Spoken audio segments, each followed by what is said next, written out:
Good afternoon, all of you. So, yesterday we started making discussion upon the nature of Indian governance and politics. The same thread will be continued today. So, first of all, let me jot down the name of topic.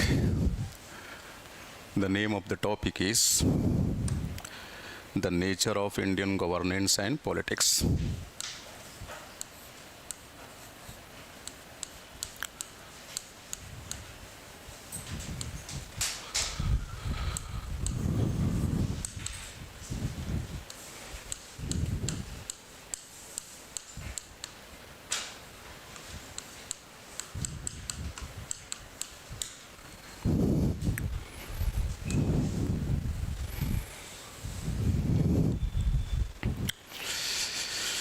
Yesterday we got to know that we have federal structure, means Indian governance and politics follows federal structure. There are certain essentials to federalism, and it is also obvious that federalism leads to the center-state relationship as well as the interstate relationship. Okay. So,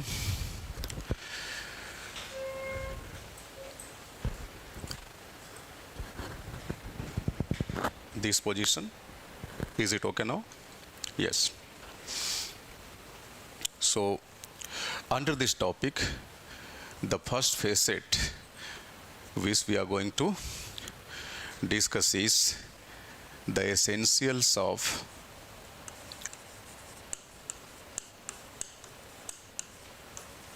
federalism.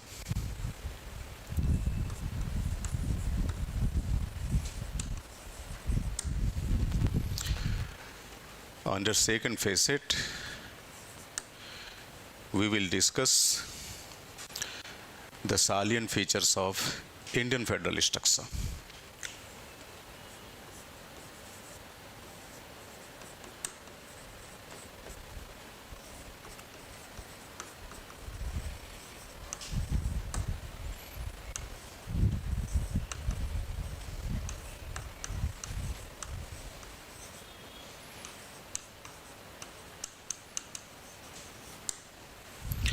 And in third facet,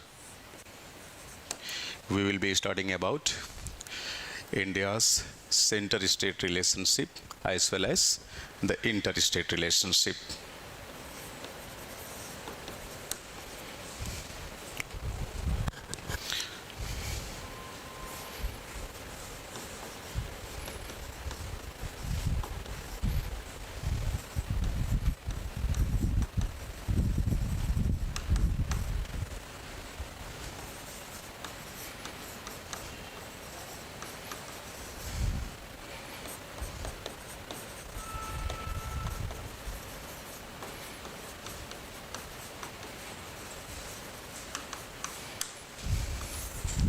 Yes. No doubt, under India's center-state relationship and interstate relationship, certain other facets will also be formulated and accordingly they will be discussed. Anyway,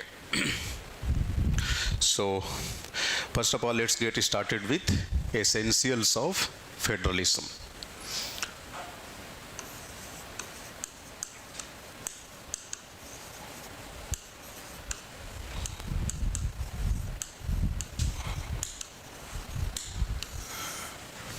See, a federal political behavior is largely composed of or constituted of its five basic characteristic features.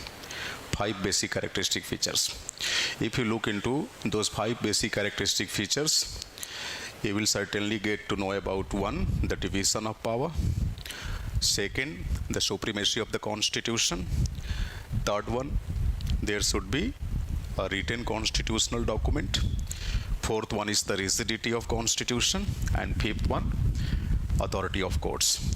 So these are five essentials to a federal structure. No matter whether you are talking about Indian federal structure or US federal structure or federal structure corresponding to any country across the world, all these 5 essentials would be found in federal structure. Okay, so they are basically common to all federation.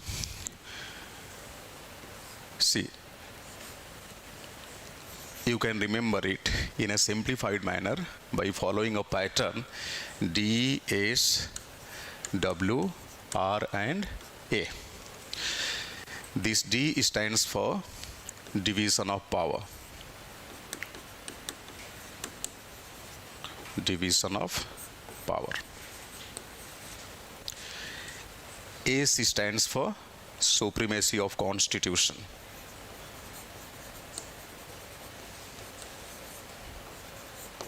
Supremacy of constitution.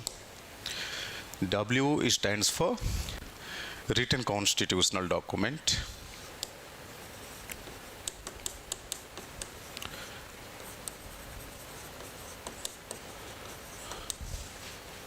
Written constitutional document. This R stands for rigidity of constitution.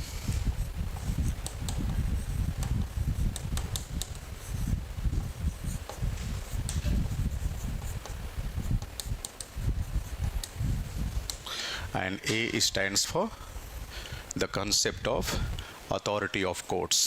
Authority of courts.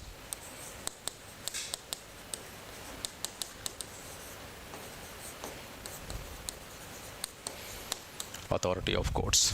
So these are the 5 essentials corresponding to a federal governance or federal political system. Okay, even you can call federal constitutional scheme, right? You are supposed to follow this board work, in your notebook. So D, S, W, R, A. Now, once these 5 essentials are inherent in a constitutional document, are inherent in a governing system or political system, you may clearly reach upon a conclusion that yes, the country practices federal mode of governance, federal mode of administration. And once it is ascertained that the country practices federalism, this federalism will certainly lead to, in one hand, center-state relationship, and at the same time, it also leads to the inter-state relationship. See, the connection between federal political behavior and CSR plus ISR, it simply makes us know about the fact that it is practiced only in federalism. When it comes to center-state relationship in unitarism, is it possible? Is it possible to observe center-state relationship in unitary mode of political system? Is it possible to observe interstate relationship in unitary mode of political system? No. They are basically the characteristic features corresponding to federal mode of political system. Wherever there exists federalism, you will be supposed to study or know center-state relationship, interstate relationship. Yesterday we discussed about different kinds of federal structures, and in due course of having discussion upon the different kinds of federal structure, we found first union type federal structure, which is basically practicable in Indian political system. Second one is federation, which is basically in practice in the United States of America, and third one is confederation. Confederation like nowadays European Union, African Union, etc. Okay, fine. So all kinds of federal structures lead to center-state relationship and interstate relationship. The topic CSR and ISR, they are studied along with federalism. They are the subject matter of federal polity. They are not the subject matter of unitary polity. Is it clear to all of you? Yes. So now let's get started with all these 5 components one by one. First of all, we are going to throw light upon division of power. Division of power.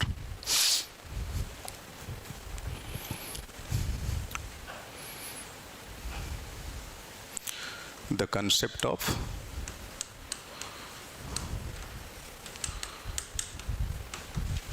division of power. See, the concept of division of power means the prevalence of dual polity. Dual polity.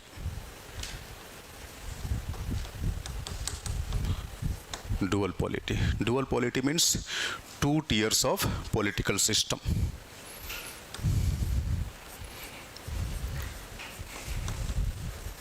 Two tiers of political system. What is meant by two tiers of political system? In simplest possible term, you can say the presence of governments on two different levels, on two different strata. For example, at central level, there should be central government. At state level, there should be the state governments. This is what meant by the prevalence of two tiers of political system or dual polity. Is it okay? Yes.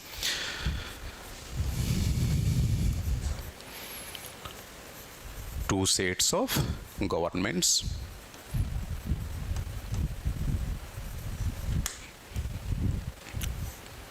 One is central government, other is state government.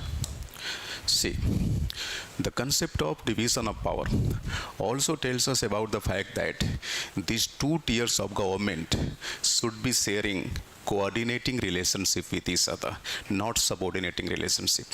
Are you getting this point?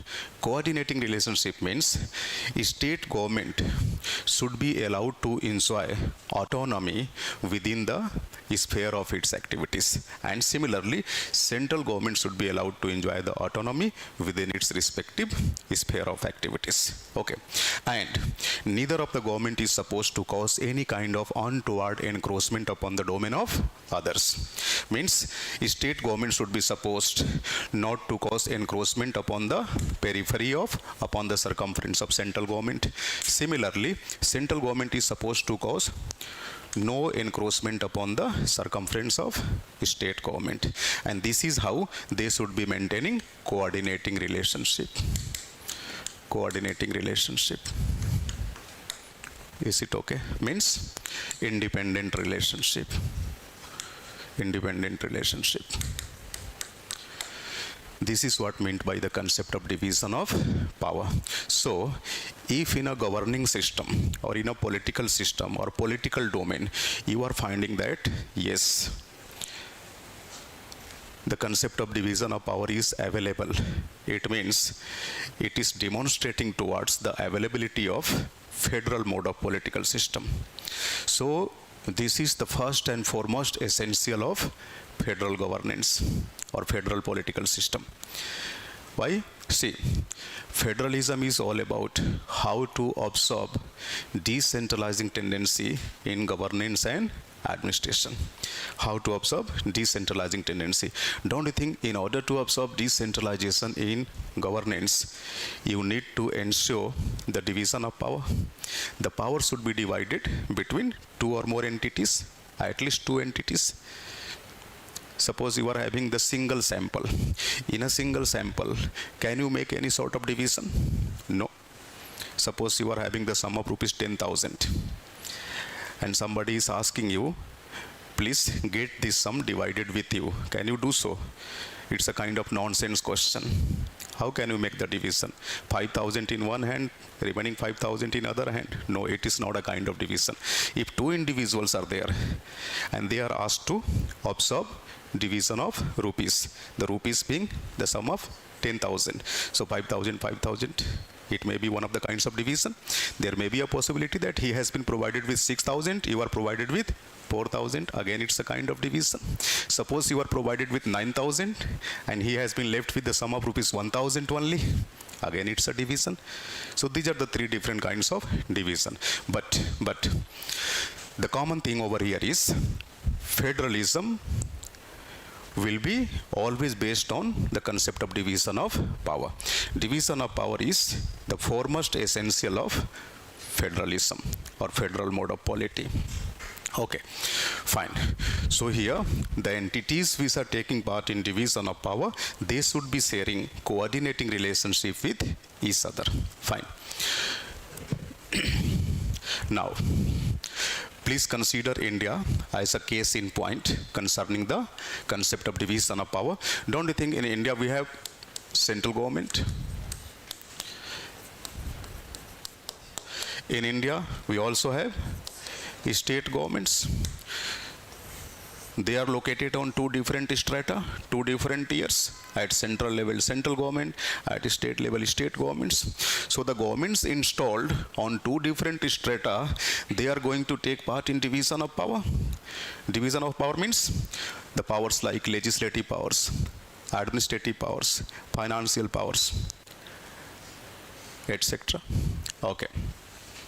See, here both the governments are supposed to, discharge their responsibilities by remaining in their respective sphere of activities. This is what meant by coordinating relationship between the two. Fine. See, there is one similar terminology, similar to division of power. What is that? That is basically the separation of power. So, in your syllabus, you will have a separate unit based on the concept of separation of power. Division of power would be studied along with federal political behavior. Separation of power is slightly different. See, two tiers of government, like government 1 and government 2. Whatever the power sharing is made between these two governments, that is called division of power. But remember, every government essentially has its three different organs. Every government has how many organs? Three different organs. What are they? One is the executive, other is legislative, and third one is judiciary. Okay, suppose this is the central government, so it will have its three different organs: central executive, central legislative, and judiciary. Similarly, at the level of second government, or the government installed at second tier, it will also have its three different organs: executive, legislative, and judiciary.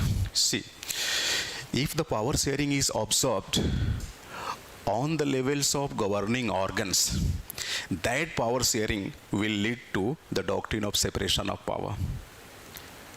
Are you understanding this? Suppose this is the Constitution of India, right? Constitution of India. Constitution of India would be certainly making the mention of all the legislative powers. All the legislative powers. So whatever the legislative powers which have been recommended by the Constitution of India, they would be certainly divided between the center and state. In other words, you can say between the central government and the state government. So, suppose between the central government and state government means between the central legislative and state legislative. So all the legislative powers would be divided between central legislative and state legislative. So don't you think here power sharing is taking place? Power sharing. The power sharing is not taking place at the level of government, rather at the level of governing organs. Governing organs. So power sharing at the level of governing organs leads to separation of power. Power sharing between the level of governments themselves, that is called division of power. Division of power. So this one is called separation of power. Anyway,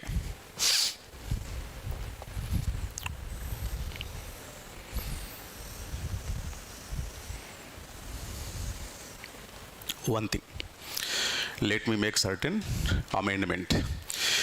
Here power sharing is not made on two different sets of legislature. I'm sorry. Here the power sharing is simply made between two governing organs, because separation of power may take place even in unitary form of government. Okay, so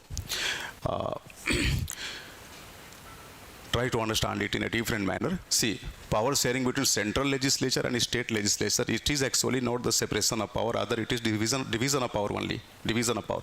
But power sharing between legislative and executive, okay, it is called separation of power. Between legislative and judiciary, again it is called separation of power. Between legislative and judiciary, it is separation of power. So, separation of power, the concept of separation of power may be found either in unitary nature of political system or in federal nature of political system. Okay, so this is what I wanted to make you understand. Division of power, it always takes place in federal mode of political system, because in federal mode of political system you will be having at least two sets of governments. So suppose the power division is taking place between central government and state government.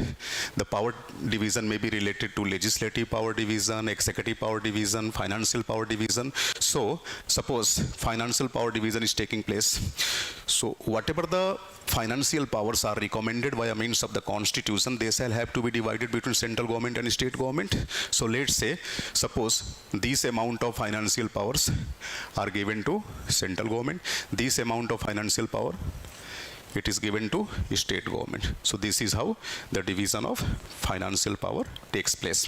When it comes to legislative power, see, the powers are divided between central legislature and state legislature. This is division of power, not separation of power. Separation of power is taking place amongst the different organs of a single government. So in federal political system, you may be having two different sets of separation of power. Two different sets. What are they?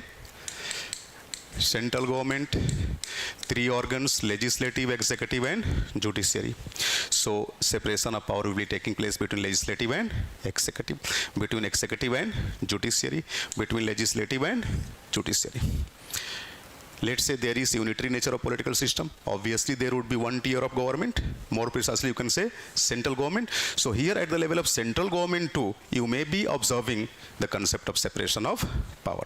Okay, but for the concept of division of power to take place, it is necessarily needed at least two sets of government, because power division will be taking place between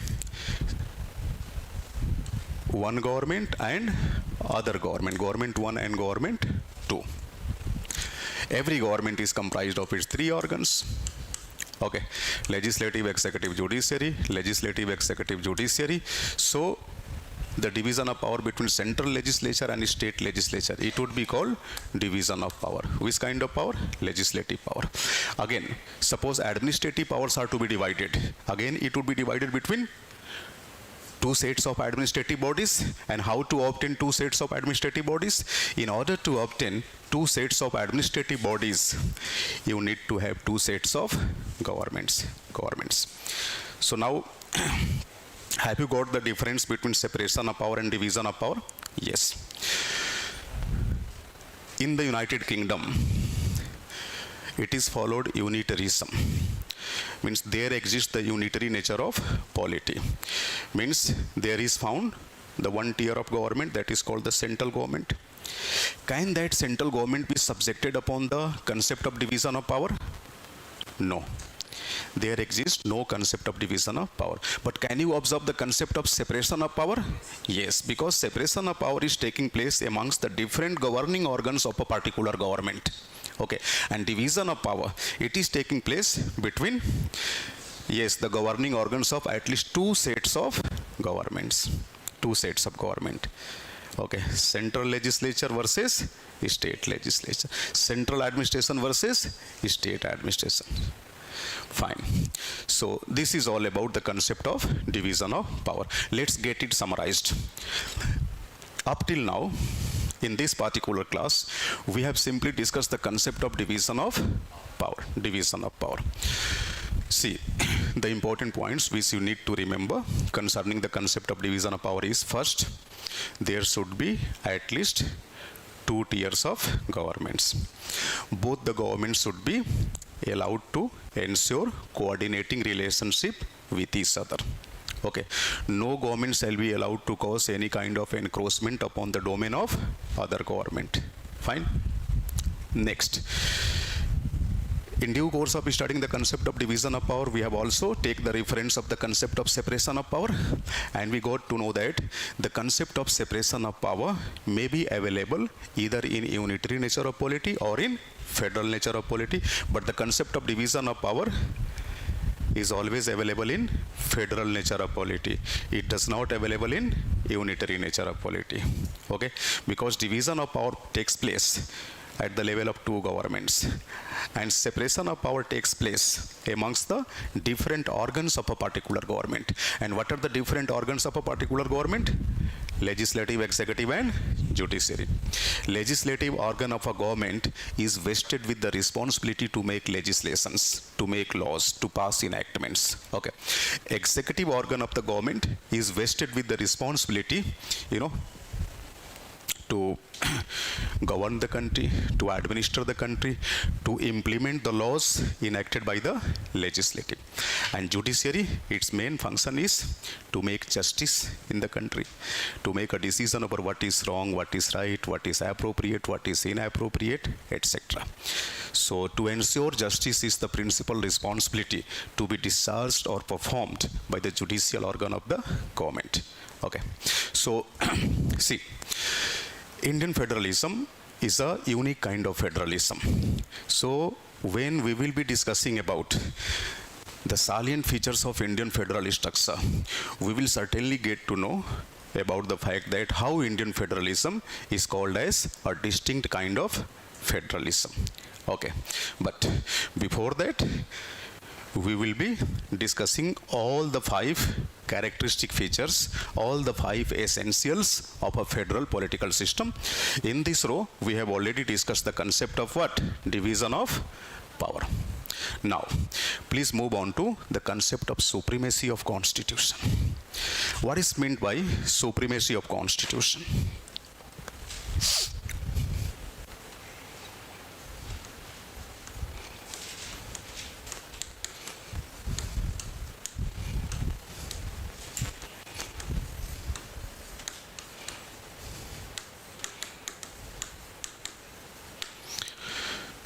The concept of supremacy of constitution.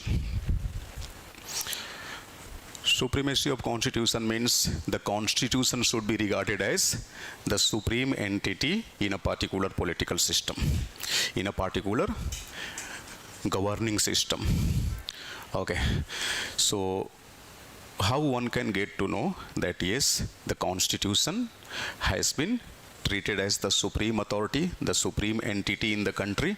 See, the concept of supremacy of constitution tells us that whatever the 2 tiers of governments are there, like the central government and the state governments, okay,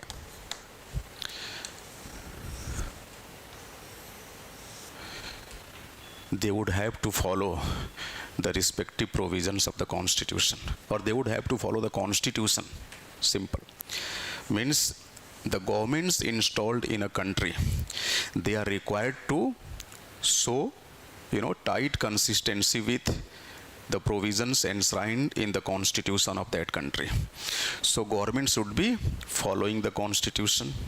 In this way, one can observe the supremacy of the constitution. Other way, they shall be deriving their powers from the respective provisions of the constitution. For example, look, suppose the Constitution of India. The Constitution of India. Okay. Constitution of India makes the provision for the central government or the powers related to the central government. What sorts of legislative powers are to be enjoyed by the central government? They are clearly mentioned across the different provisions of Indian Constitution. Again, what sorts of legislative powers or executive powers are to be enjoyed by the state governments? They are also clearly mentioned in the form of different provisions of the Constitution. So these governments would be deriving their powers from the respective provisions of constitution. Okay.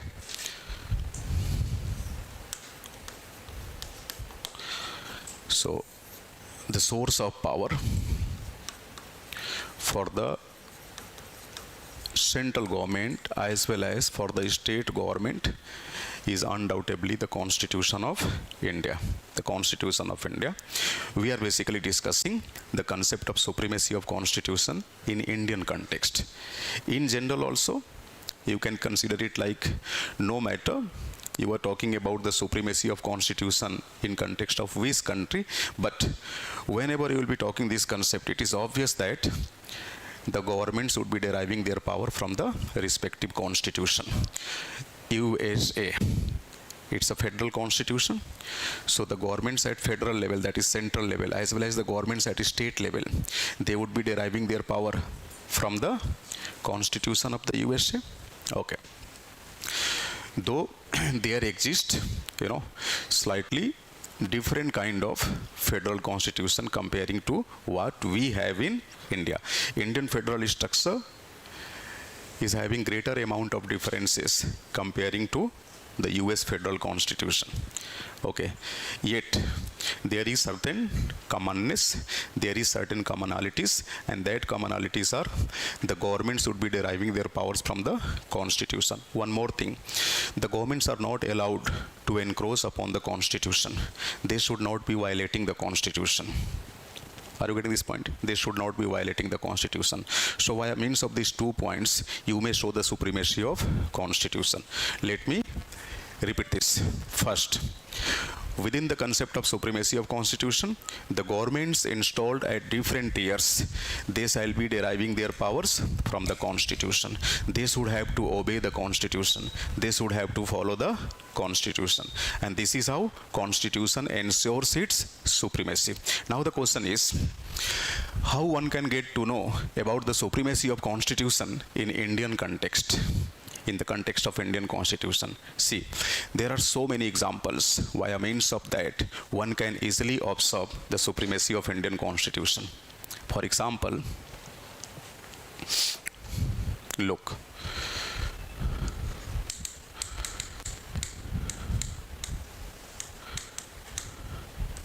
Article 54 and 55. You may have studied the provisions enshrined under Article 54 and 55. They are all about the election to the office of the President of India. Okay. So, election to the office of the President of India invites the joint act of both the center and states. Center and state. So don't you think here center cannot dominate the state, and similarly states cannot dominate the center? The only dominant authority over here is undoubtedly the Constitution of India. So whatever the things are mentioned across the Constitution of India concerning the election to the office of the President of India, they would have to be followed. They would have to be followed by both the governments. The government installed at central level, that is central government, and the governments installed at state levels, that is state governments. Is it okay? It shows the supremacy of Constitution. Article 73. Article 73. It talks about the extent of executive powers to be enjoyed by the central government. Means Article 73 tells us that what chunk of power, what sorts of powers, especially the executive powers, are to be enjoyed by the central government. And similarly, it is Article 162 which tells us about the fact that what sorts of executive powers are to be enjoyed by the state government. State government. Again, it shows what? The supremacy of the Constitution. Means the central government cannot cut short the executive power of the state government, and hence it's vice versa. Means state governments are also not allowed to cut short the power of central government in any way. So here the dominant authority is Constitution. It shows the supremacy of the Constitution. Are you understanding this? Yes.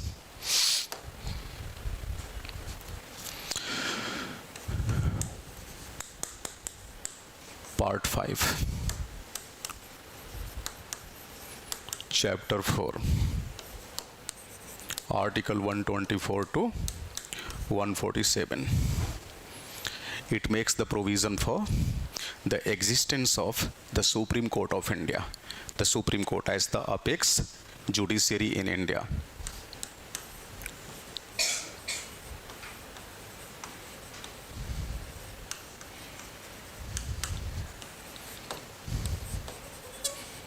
Means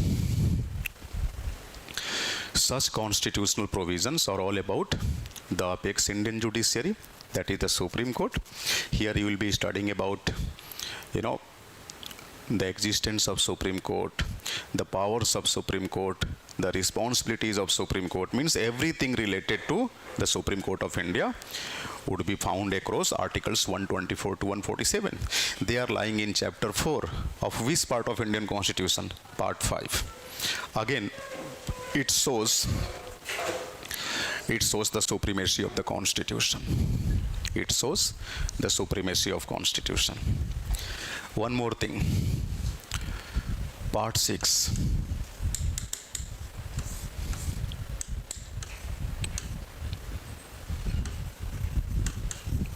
Chapter 5.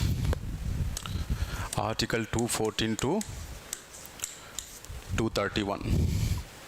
It makes the provision for high courts.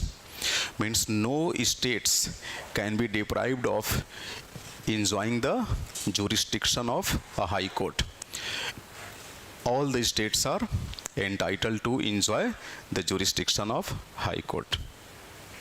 It shows the supremacy of the Constitution. The entire India, means all the states along with the union territories, they are entitled to enjoy the jurisdiction of the Supreme Court of India. Supreme Court of India has pan-India jurisdiction. Pan-India jurisdiction. Okay. So they show the supremacy of the Constitution. Look, Article 241.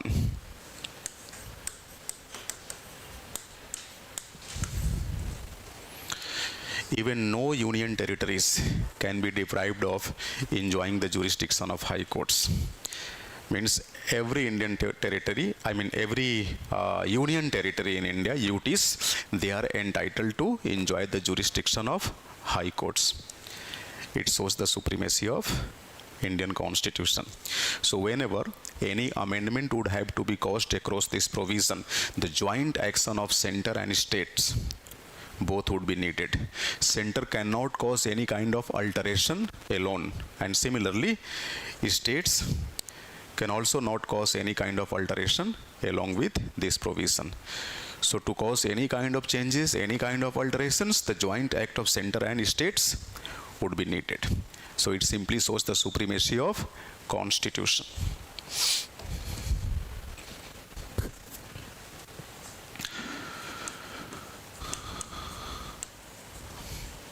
Chapter 1 and 2 of Part 11. Chapter 1 and Chapter 2 of Part 11 of Indian Constitution again shows the supremacy of Indian Constitution. What is about Chapter 1 of Part 11? Chapter 1 refers to Article 245 to 255. 255. And they are related to India's center-state legislative relationship. India's center-state legislative relationship. Means here legislative subjects are mentioned. Those subjects are assigned to center as well as states both. Means some of the subjects are clearly assigned in favor of center. Some other subjects are assigned in favor of state. So don't you think it shows the center-state legislative relationship? What is the extent of legislative powers to be enjoyed by the center, and what is the extent of legislative powers to be enjoyed by the state? They are clearly explained across Article 245 to 255 in Chapter 1 in Part 11 of our Constitution. When you come to Chapter 2 of the same part, that is Part 11, you need to refer Article 256 to Article 263. They are related with India's center-state executive relationship, India's center-state administrative relationship.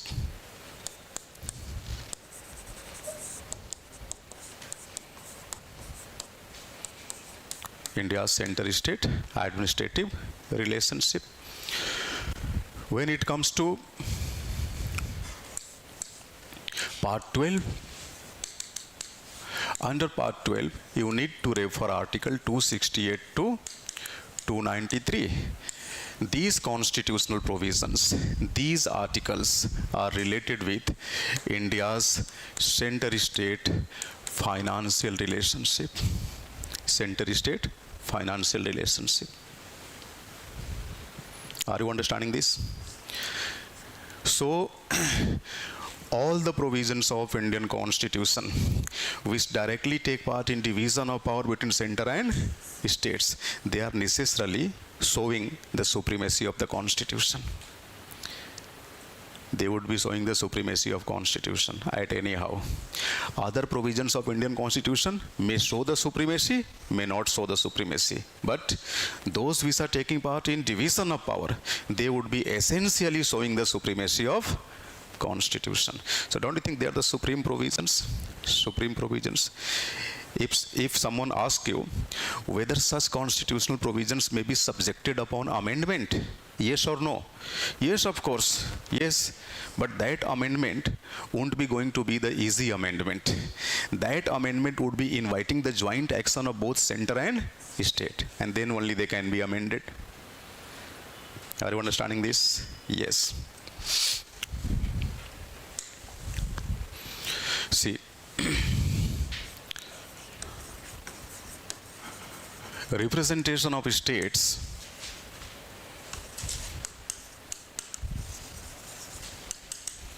in the Union Parliament. In the Union Parliament. Union Parliament is basically bicameral. Bicameral means there is a provision of two houses. There exists two house system. One the Lok Sabha, other the Rajya Sabha. Don't you think every state is sending its representative for both the houses? You know, the representatives from the state of Maharashtra for the Lok Sabha, the lower house, as well as for the Rajya Sabha, the upper house. No state can be prohibited to do so. Why? Because it's the command made from the Constitution. It shows the supremacy of Constitution. Is it okay? The issues concerning Article 368.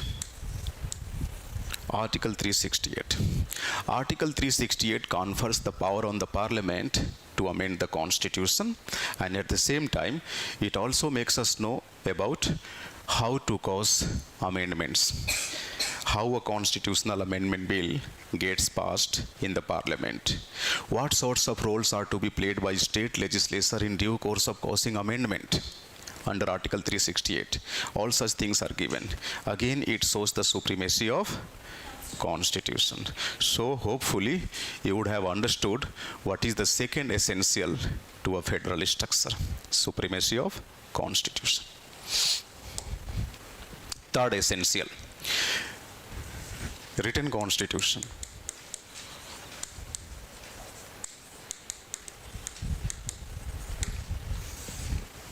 See,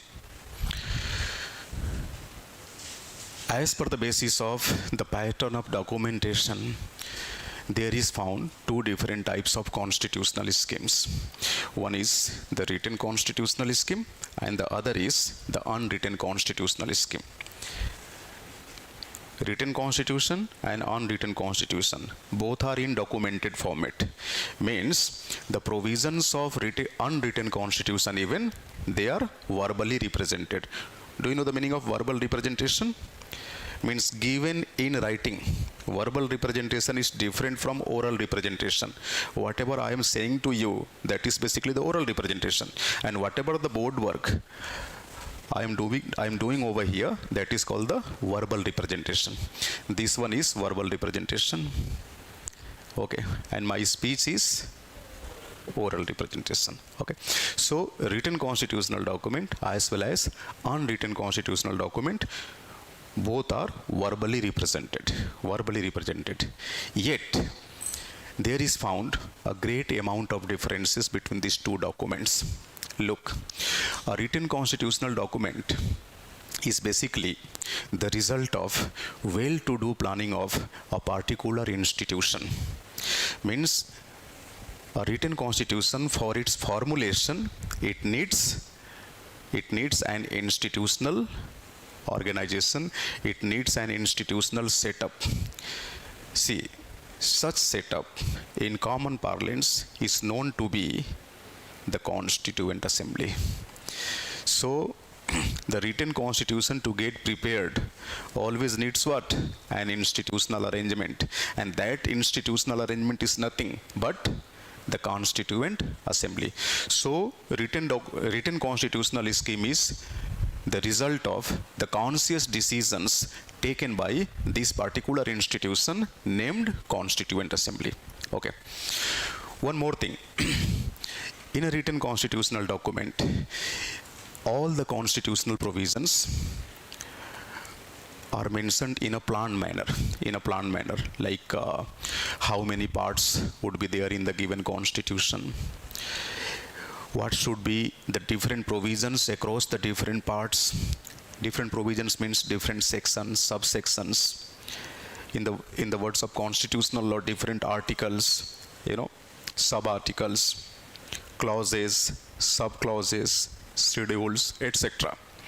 So written constitution is prepared in a planned manner, and this is prepared by which body? Constituent Assembly. Constituent Assembly is a kind of institutional arrangement. Okay, such kind of institutional arrangement in the name of the Constituent Assembly is not required in order to get an unwritten constitution formulated. No, unwritten constitution is never the result of the conscious decision taken by any institutional arrangement like the Constituent Assembly. There does not require any Constituent Assembly to formulate the unwritten constitution, but it is always required the Constituent Assembly to formulate the written constitution. In a written constitution, things are mentioned in a clear-cut manner, in a ordeal manner, in a planned manner, in a well-to-do manner. Are you understanding this? Look, why federal political structure requires written constitution? You have already got to know that federalism leads to decentralization in the field of administration, decentralization in the field of governance. So federalism leads to decentralization, or you can say decentralizing tendency. And the first and foremost prerequisite to absorb decentralizing tendency is to ensure the concept of division of power. Without ensuring division, how can you observe decentralization? No. So to observe decentralization, it is needed to observe first the division of power. Okay. So here division of power is a must type criteria. And look, if powers are to be divided between two individuals or two entities or at the level of two different governments, don't you think the terms and conditions related to power division must also be mentioned explicitly? If it is mentioned in ambiguous manner, the stakeholders which have taken part in power division, don't you think they may start sharing a tense relationship? So in order to ensure the cordial relationship between two participants, it becomes obvious that the terms of references or terms and conditions concerning the power division must be expressed in a clear-cut format. And for this, don't you think a written constitutional document is always a better choice comparing to unwritten constitution? This is the reason why written constitution is needed in a federal political setup. Have you understood this? आप लोगों को बातें समझ में आ रही है? Fine. So up till now, we have discussed three essentials to federal political system: division of power, supremacy of constitution, and third one is written constitution. What's about the fourth one? Rigidity of constitution. See, rigidity of constitution is nothing but the corollaries of division of power as well as the supremacy of constitution. More precisely, you can say it's the corollary of supremacy of constitution. See, whatever the provisions of Indian Constitution, which are taking part in division of power, don't you think they essentially show the supremacy of the Constitution?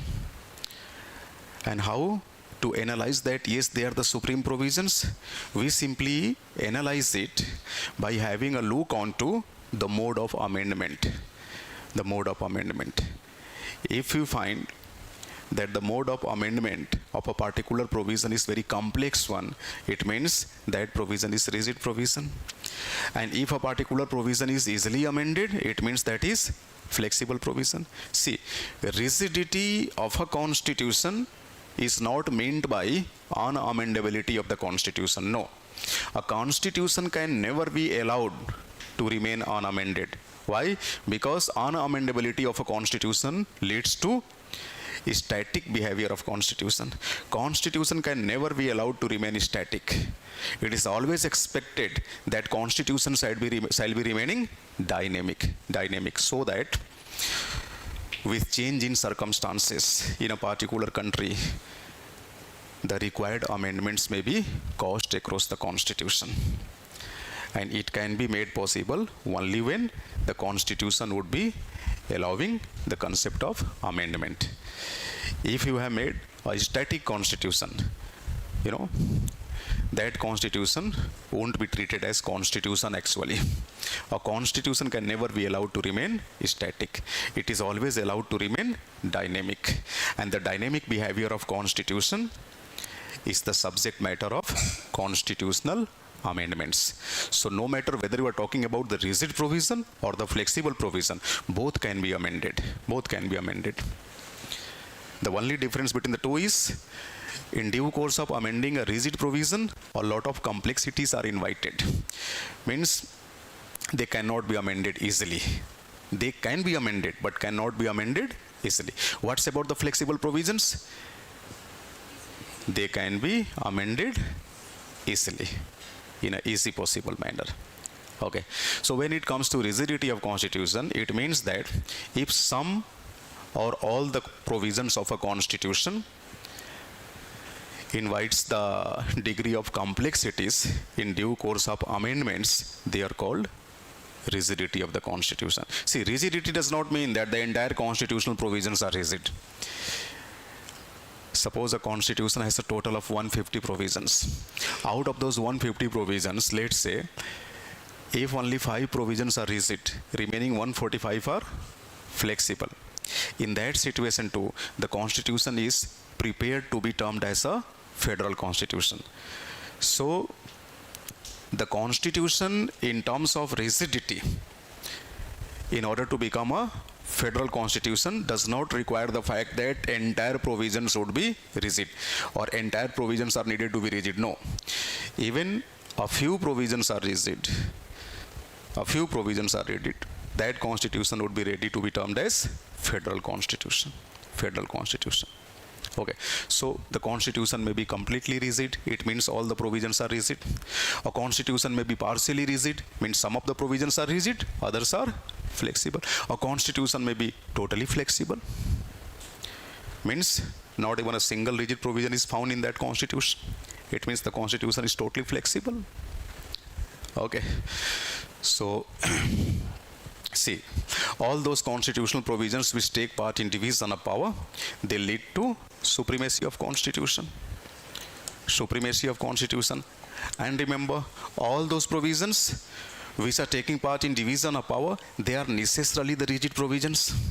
So if a constitution is absorbing the concept of supremacy, it becomes obvious that the said constitution must also be absorbing the concept of rigidity.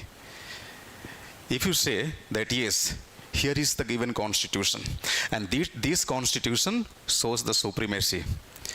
It automatically becomes obvious that certain rigid provisions must be embedded in that constitution. This is the reason why I told you that division of power, supremacy of constitution, rigidity of constitution, all the thrice are basically the corollary of one another. Understood? Yes. Now move on to fifth essential. What's the fifth essential? The fifth essential is the concept of authority of courts. The concept of authority of courts. Remember, the concept of authority of courts is not required in a unitary mode of political system. It is always required in a federal mode of political system. Federal mode. So, see, federalism is all about how to observe division of power. To observe division of power, it is needed to show the terms and conditions of division of power in explicit manner in constitution. But there are certain occasions where, in spite of showing clear-cut demarcation of power, no one can deny the possibility of the disputes to take place between the center and states over the division of power. Are you understanding me properly or not? Or should I go for bilingual lecture? That is English. Would you prefer English or exclusive English? Don't get shy. English. English को ही आजकल bilingual कहते हैं, तो इतना संकोच क्यों कर रहे हो? बट एक बात ध्यान रखेंगे, finally we have to write the answers in English, we have to write the papers in English. कब तक बचेंगे? और हर स्टूडेंट, आपको बताऊं, अपने लिंग्विस्टिक डेवलपमेंट को टीचर के साथ ही इंश्योर करता है, because every subject has its own linguistic context. Political science का अपना कंटेक्स्ट है, कॉन्स्टिट्यूशन का अपना कंटेक्स्ट है, ज्योग्राफी का अपना लिंग्विस्टिक कंटेक्स्ट है, हिस्ट्री का लिंग्विस्टिक कंटेक्स्ट डिफरेंट है. तो क्लास में ही सीखेंगे ना आप. तो आप कोशिश करेंगे, अगर जिनको लगता है कि इंग्लिश में लेक्चर पूरी तरह से नहीं समझ पा रहे हैं, या जितना समझ रहे हैं वो एक साथ एकुमुलेट नहीं हो रहा है, अभी टीचर ने बोला समझ में आ गया, फिर अगली बात पे गया, पिछला सफ़ा, तो अगर इस तरह से हो रहा है तो इससे आप परेशान मत होइए, है ना. वो आपको सीखना होगा समय के साथ, क्योंकि जब आप पॉलिटी के आंसर्स लिखेंगे तो फाइनली आप तो इंग्लिश में लिखेंगे. चलिए, इंटरव्यू में आपको लीवेज मिल जाती है, आप इंटरव्यू में चाहें तो मराठी में इंटरव्यू दे सकते हैं, हिंदी में दे सकते हैं, बट पेपर तो फाइनली आपको इंग्लिश में लिखना है. बट ठीक है, इंग्लिश से भी दिक्कत नहीं है, बट आप ये ज़रूर कोशिश करेंगे कि जो भी टॉपिक आपका डिस्कस हो उसका डिक्टेशन ज़रूर फॉलो कर लेंगे.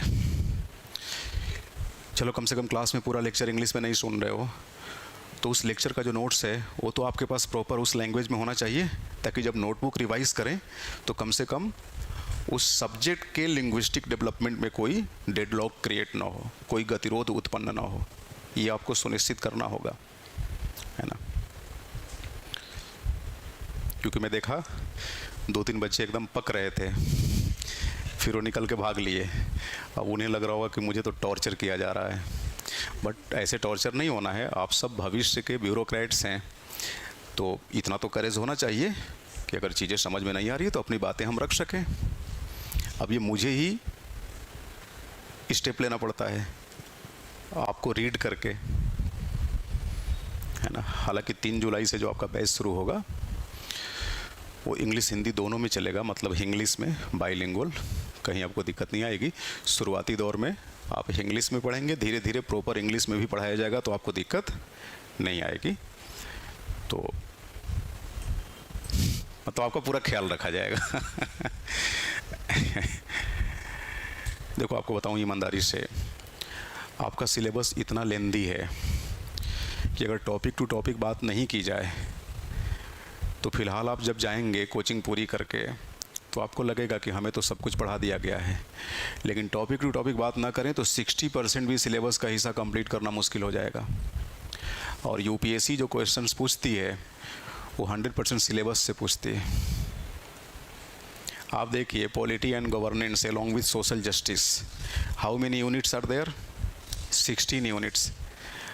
अब बताओ 16 यूनिट समझ रहे हो कितनी लेंदी यूनिट्स है? अकेले पहली यूनिट पढ़ाओ तो 60 आवर्स तक क्लास चल जाएगी, और मैं आपका सिलेबस 110 115 आवर्स में ख़त्म कर दूंगा, जहाँ एक भी डायमेंशन, एक भी फेसेट नहीं छोड़ूंगा।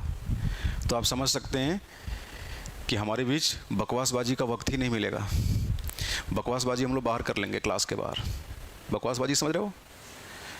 गप्पेबाजी, टॉपिक से बाहर की बातें।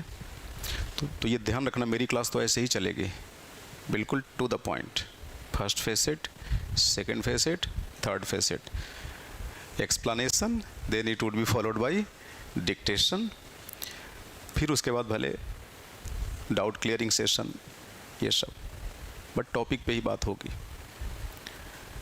क्योंकि मुझे खूब अच्छे से मालूम है कि टॉपिक पे अगर बात नहीं हुई तो with in time frame syllabus पूरा नहीं होगा। और सिलेबस पूरा करने का ये मतलब नहीं होता कि 16 यूनिट्स में मैंने आपको 12 यूनिट्स पढ़ा दिया। 4 यूनिट्स के लिए कहा कि you are recommended to refer the printed notes provided by the institute. Is this a fair way to complete the syllabus? No, ये कोई तरीका तो है नहीं। बट कोचिंग इंडस्ट्री में ऐसा मान लिया जाता है कि ऐसे भी सिलेबस पूरा होता है। और ऐसे कैसे पूरा होगा? ऐसे तब पूरा होता है जब पढ़ने के टाइम में बातचीत होती रही नरेंद्र मोदी पर, राहुल गांधी पर, ममता दीदी पर। अब बताओ, पॉलिटिकल साइंस, मतलब ये पॉलिटिकल साइंस का ही स्ट्रीम है ना, पॉलिटी गवर्नेंस। ये तो ऐसा सब्जेक्ट है जिसमें 3-3 घंटे बकवास किया जा सकता है और लगेगा टॉपिक ही पढ़ रहे हैं। पॉलिटिक्स, सीधी सी बात, पॉलिटिक्स से बकवास बात कौन सी है? जहाँ इधर उधर की बातें खूब कर सकते हैं। तो यहाँ बड़ा मतलब संयमित रहना पड़ता है, कंट्रोल रहना पड़ता है। और अब तय मानिए 2.5-3 घंटे की क्लास में आपको ओपन नहीं होगी। धीरे धीरे जैसे जैसे आपकी अंडरस्टैंडिंग डेवलप होगी, सिलेबस में आपका सीक्वेंस बन जाएगा कि हाँ इसके बाद ये, फिर ये। तो चाहे 3 घंटे लगातार टॉपिक पढ़ाया जाए, आप हिलेंगे नहीं, है ना। देखो, मैं ये बता रहा था, आपने देखा है 2 लोगों के बीच अगर मान लो जमीन का बंटवारा हुआ, बंटवारा समझ रहे ना?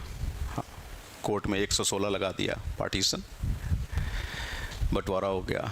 बंटवारे की बता दिया गया कि यहाँ से यहाँ तक आपकी चौहद्दी है, यहाँ से यहाँ तक आपकी है, ठीक है। अब पता लगा कुछ दिन बाद जो दूसरा पार्टनर है वो आया, कहा कि नहीं नहीं, जो तुम बता रहे हो कि यहाँ से यहाँ तक है, ये कागज़ में लिखा भी है, लिखा तो ज़रूर है, लेकिन इसका मतलब वो नहीं है जो तुम बता रहे हो। इसका मतलब ये है जो मैं बता रहा हूँ। तो साफ साफ टर्म्स एंड कंडीशन लिखी हुई है, फिर भी उसको फॉलो करने को तैयार। अब क्या करेंगे उसका? कुछ लोग होते हैं ना, राह चलते झगड़े ढूंढते हैं, किसी को धक्का दे दो, हो जाएगा झगड़ा। ऐसे भी होते हैं महारथी। तो अगर इस तरह की स्थिति पैदा होगी तो क्या किया जाएगा? अब ये तो नहीं कह सकते कि भाई रिटन कॉन्स्टिट्यूशन है, पावर डिवीज़न की terms and conditions clearly mentioned है। क्लियरली मेंशन्ड होने के बाद भी कुछ लोग ऐसे होते हैं झगड़ालू प्रवृत्ति के, जो झगड़ा कर लेंगे आपसे। तो उनसे कैसे बचा जाएगा? इस परिस्थिति से कैसे बचा जाएगा? तो इसी के लिए फेडरल स्ट्रक्चर में ये व्यवस्था की गई, अथॉरिटी ऑफ कोर्ट्स। अब जैसे मान लो डिवीज़न ऑफ पावर, यहाँ लिखा है टर्म्स ऑफ रेफरेंसेस, मतलब terms and conditions, like X Y Z. 2 stakeholders हैं, कौन कौन? Centre and states. सेंटर को भी दिख रहा है एक्स वाई जेड, स्टेट को भी दिख रहा है, लेकिन ये संभव है ना कि सेंटर एक्स को अपने तरीके से डिफाइन कर रहा हो, इस स्टेट एक्स को अपने तरीके से डिफाइन करे। Suppose both are defining the meaning of X in their own terms and their terms are basically varying in nature, तो विवाद पैदा होगा कि नहीं होगा? तो यहाँ विवाद तो पैदा होने की एक कंडीशन यही बनती है कि टर्म्स ऑफ रेफरेंसेस जो है इसको अपने अपने तरीके से दोनों पार्टी इंटरप्रेट कर रही है। तो ऐसी कोई अथॉरिटी चाहिए ना, we should be independent of this too, जो कि इन टर्म्स को एक्सप्लेन करे और उसके द्वारा किया गया एक्सप्लेनेशन इनके ऊपर बाइंडिंग हो, इनके ऊपर बाध्यकारी हो। प्लस दूसरी बात, चलिए इसको एक्सप्लेन तो कर दिया, अब एक्सप्लेन करने के बाद भी संभव है वो ना माने, फिर भी झगड़ा करे, तो कोई ऐसा होना चाहिए थर्ड पार्टी जो आकर कहे कि देखो बकवास मत करो, इसके इधर तुम हो, इसके इधर तुम हो, और इसकी बात दोनों को माननी पड़े, ऐसी कोई अथॉरिटी होनी चाहिए। उसी का नाम है अथॉरिटी ऑफ कोर्ट्स। समझ रहे हो? फेडरल स्ट्रक्चर में रिटन कॉन्स्टिट्यूशन होता है, पावर डिवीजन क्लियरली मेंशन्ड होता है, बावजूद इसके आप इस संभावना को खारिज नहीं कर सकते कि सेंटर स्टेट में विवाद न हो। विवाद होगा, अगर विवाद होगा तो कैसे उसका निपटारा होगा, उसके लिए we should try to have an authority independent of the central government as well as the state government. That is obviously the authority of courts. अब देखो भारत में अथॉरिटी ऑफ कोर्ट्स के इन दोनों पक्ष को, इन दोनों एस्पेक्ट्स को कैसे समझते हैं। देखिए, आपको इंडियन जुडिशियल स्ट्रक्चर के बारे में जानकारी है। देखिए, in Indian judicial structure supreme court comes on the top, ऊपर सबसे ऊपर सुप्रीम कोर्ट है, right? Supreme court. It is followed by different high courts, okay, and high courts are followed by different sets of subordinate courts or lower courts. Look, Supreme Court and high courts are combinedly referred to as the higher judiciary, right? The higher judiciary. And lower courts are referred to as the subordinate judiciary or the lower judiciary, inferior judiciary, the lower judiciary. Okay, the lower judiciary. Look, the concept of authority of courts in India's federal structure is basically the subject matter of India's higher judiciary. Are you understanding this? Lower judiciary has nothing to give or take with authority of courts. Clear ये बात? अब higher judiciary में कौन कौन है? Supreme court और high court. अब authority of courts के तहत ये क्या करेंगे, देखिए।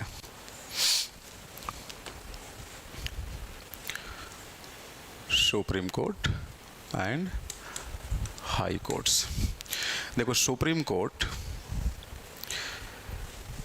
it would be treated as the interpreter of constitution. High courts are also treated as the interpreter of constitution. ये संविधान का या संविधान के प्रावधानों का इंटरप्रिटेशन करेंगे। इंटरप्रिटेशन मीन्स निर्वचन, एक्सप्लेनेशन, किसका क्या मतलब है। अब जरा सोचो, hierarchically supreme court is superior to high courts, और दोनों कॉन्स्टिट्यूशन के किसी एक प्रोविजन को इंटरप्रेट करते हैं, सुप्रीम कोर्ट भी और हाई कोर्ट्स भी, तो बताओ चीफ इंटरप्रेटर कौन कहलाएगा? Supreme court. So first point you always need to remember, supreme court is the chief interpreter of the Constitution of India. So suppose there is a dispute regarding division of power between the center and state, and the dispute is related to which provision? Provision X. Okay, provision X. There may be a possibility that the dispute is arising because of, different meaning provided to provision X by the center as well as by the state. Means center is deriving a distinct meaning of X, state is deriving yet some other distinct meaning. Means meaning wise center and states are different. In that situation no one can deny the dispute to take place between the two. So in this situation the higher judiciary comes forward let's say Supreme Court comes forward, Supreme Court would be making interpretation over the constitutional provision X, and whatever the interpretation be made by the Supreme Court, that shall be binding upon center and states both. Means Supreme Court is the final interpreter of the Constitution. Constitutional interpretations are usually needed in the context of rigid provisions of the Constitution. And see, the rigid provisions of Indian Constitution are usually in the form of two sets. First set is all those provisions which take part in division of power between center and states. Means the constitutional provisions showing federal behavior, they are the rigid provisions. And second, all the constitutional provisions which contain the philosophy of the Constitution, means the entire philosophical content of Indian Constitution corroborated via means of different sorts of provisions, they are basically the rigid ones. Rigid ones like fundamental rights.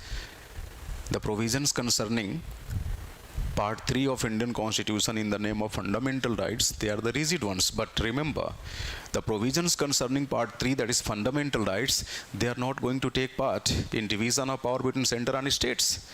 They are not taking part in center-state power division, yet they are the rigid provisions. Why?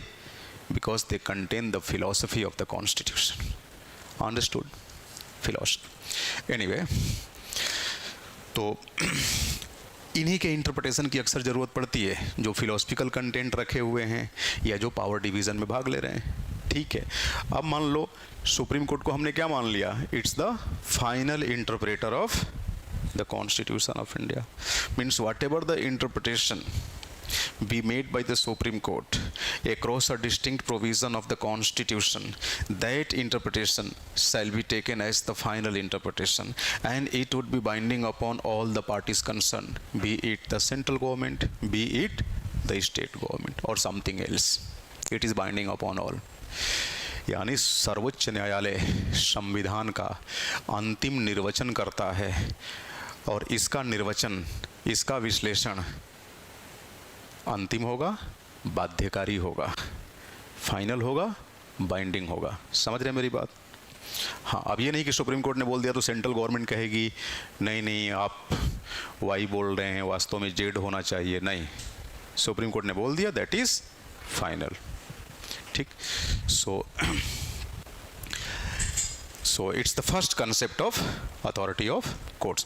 What is the second concept? Second concept is also correlated with first concept. Second concept says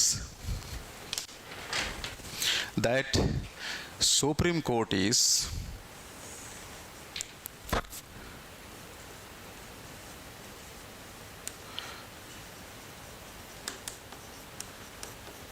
the sole arbitrator of disputes. Do you know the meaning? Do you know the meaning of sole arbitrator? See, sole means only, arbitrator means mediator. विवादों में सर्वोच्च न्यायालय एकमेव मध्यस्थ करता होगा. Now the question is, what sorts of disputes? What kinds of disputes?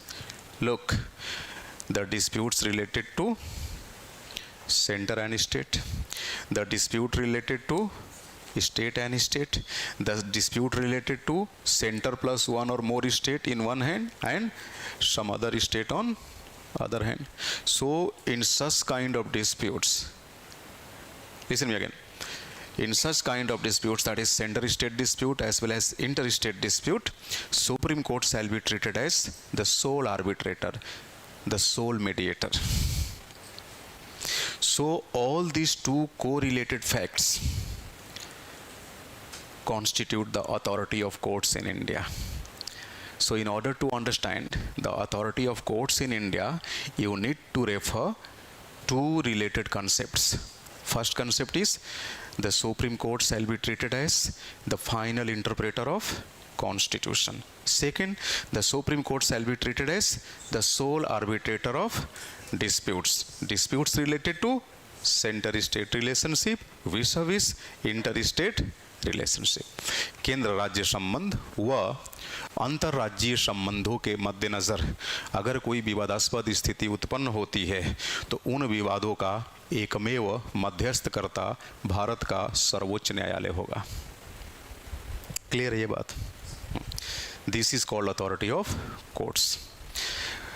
तो if all these 5 essentials are available in a constitution in one or other manner, the constitution would be termed as a federal constitution. Since all these 5 essentials are available in Indian constitution, so Indian constitution must be called as a federal constitution. Is it okay? Yes. Now move ahead. Look.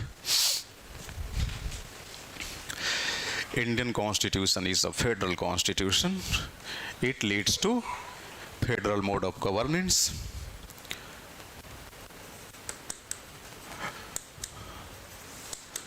Indian constitution is a federal constitution. It leads to federal mode of governance. Okay, look. How do we get to know that Indian constitution is a federal constitution? Where is it mentioned in the constitution? It is mentioned in part 1 of our constitution. In which article? Article 1.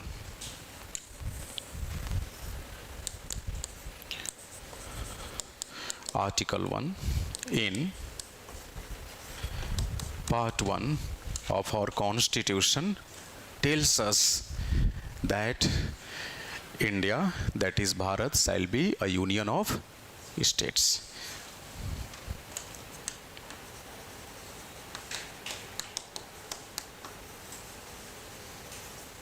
India, that is Bharat, shall be a union of states.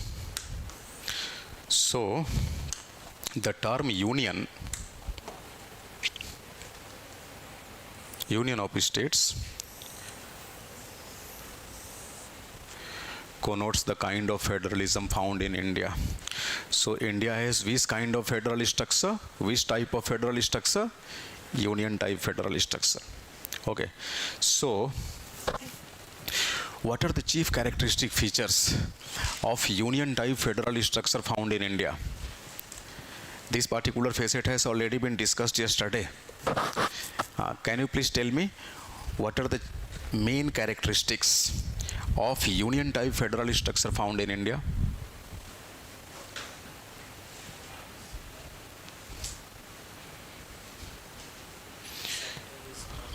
Exactly.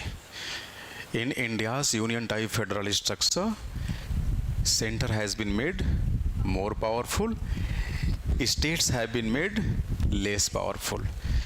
Means Indian Union makes the provision for a strong center and weak. What would be the next characteristic feature of Indian Union?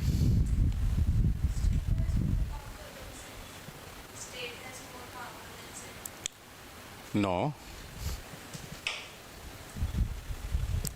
You people have just told me that here center is powerful, states are weak. Then how states can be more powerful than center? Center is more powerful. Yesterday we had made the comparative assessment of all the 3 different formats of federal structure: union, federation and confederation.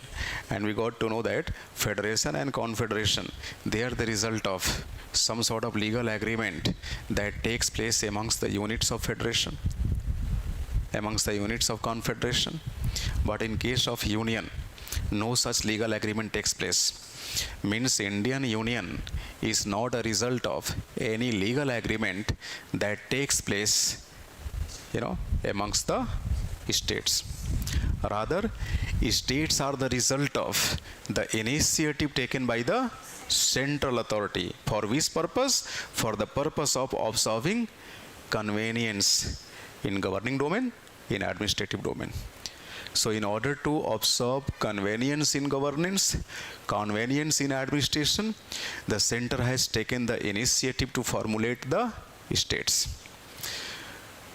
Are you understanding this? Are you getting this? Yes.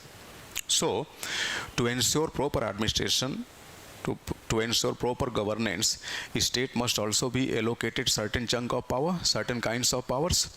So accordingly, the constitution came forward to ensure the division of power between the center and states.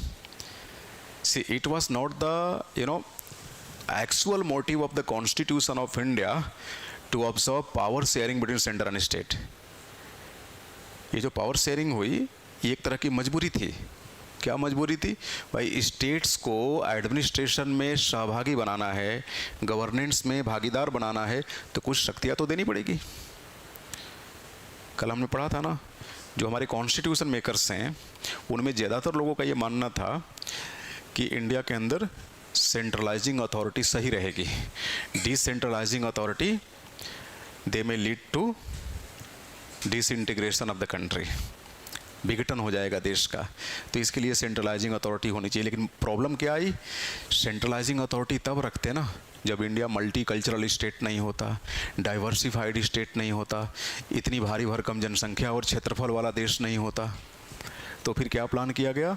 ऐसा करो, centre को मजबूत बना दो, state को कमज़ोर, थोड़ा power state को भी दे दो. इससे क्या होगा? देश को गवर्न करना आसान हो जाएगा.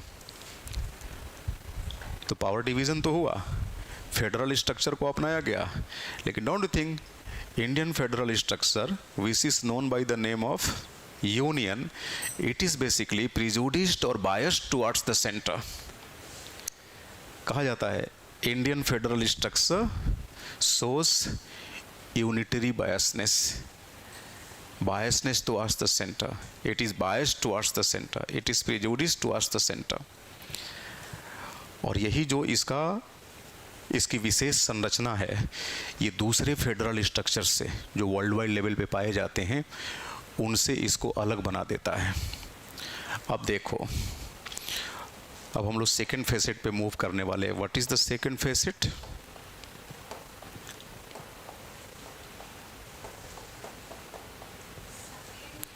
Salient features of Indian federal structures. Yes.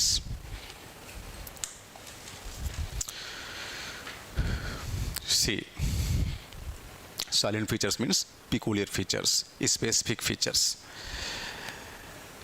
The specific orientation provided to Indian federal structure is because of the presence of unitary features in the constitution.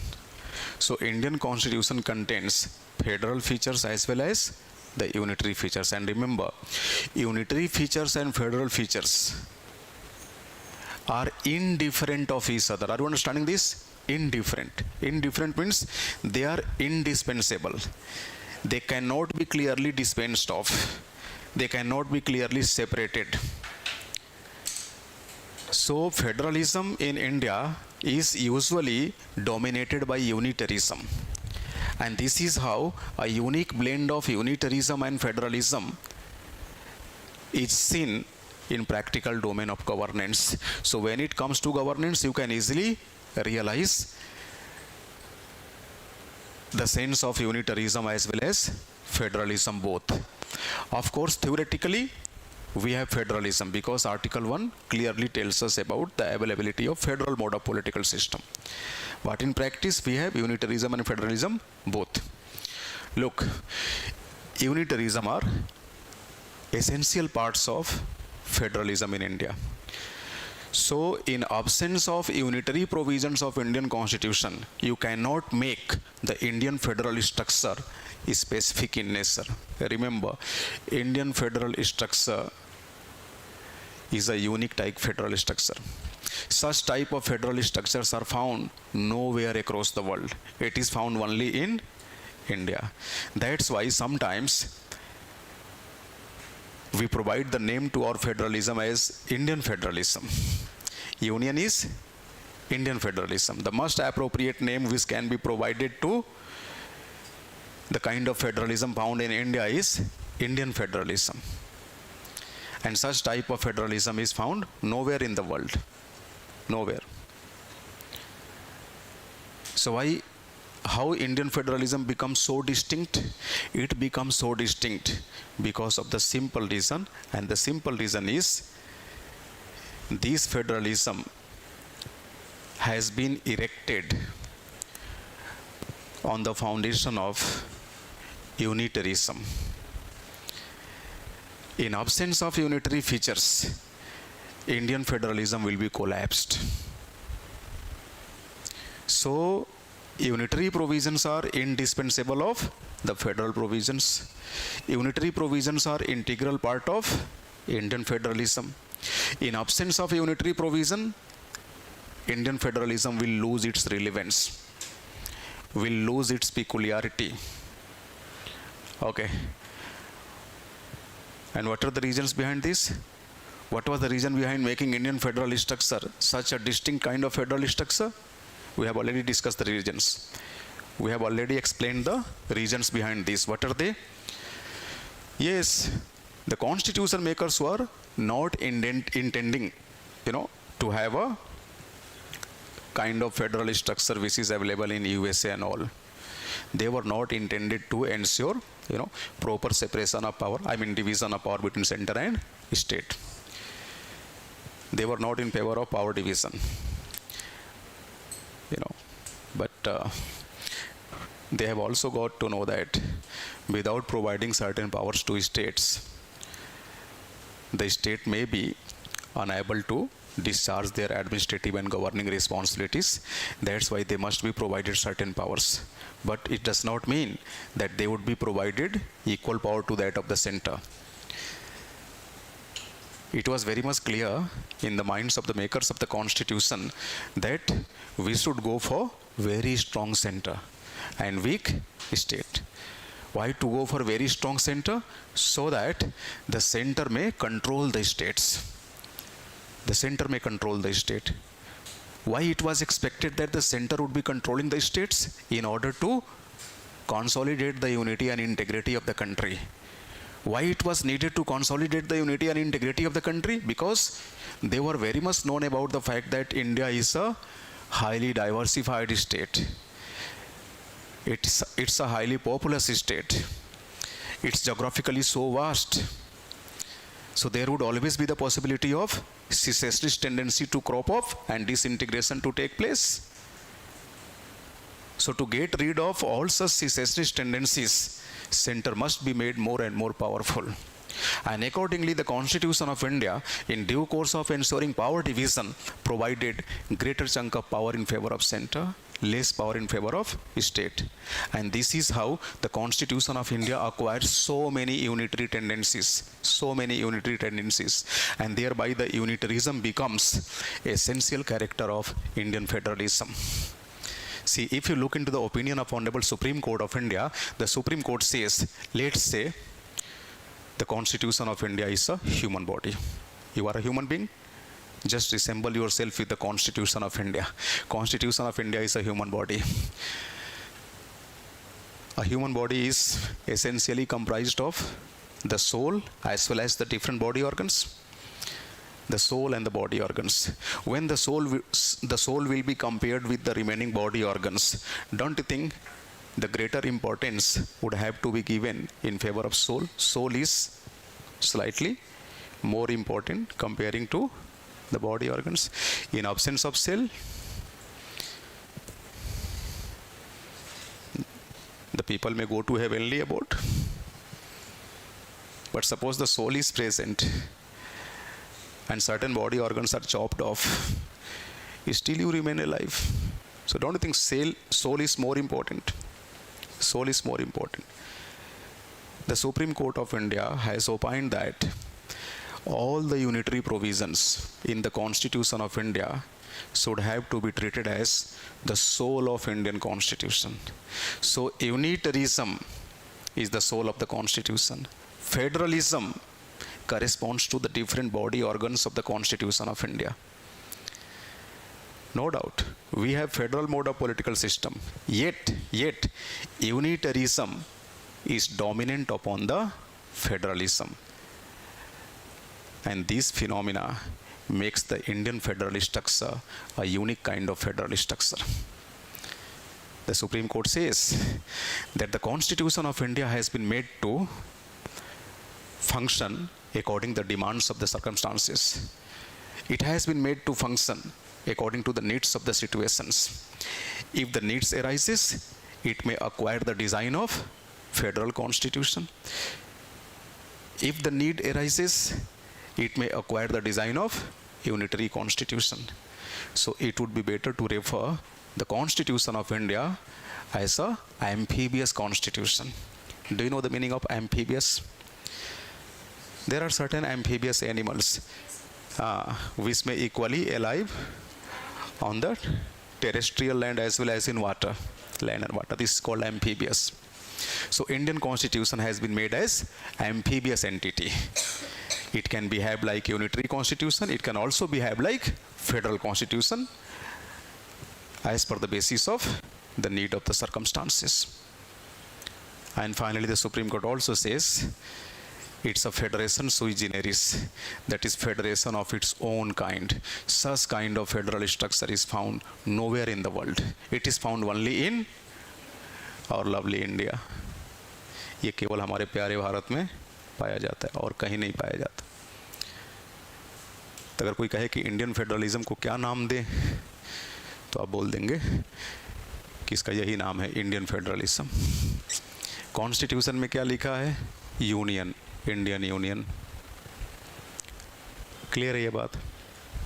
तो देखिए, हमने ये तो समझ लिया ना कि भाई इंडियन फेडरलिज्म की विशेषता इसके यूनिटरी प्रोविजन से. अब मैंने कह दिया, आपने सुन लिया.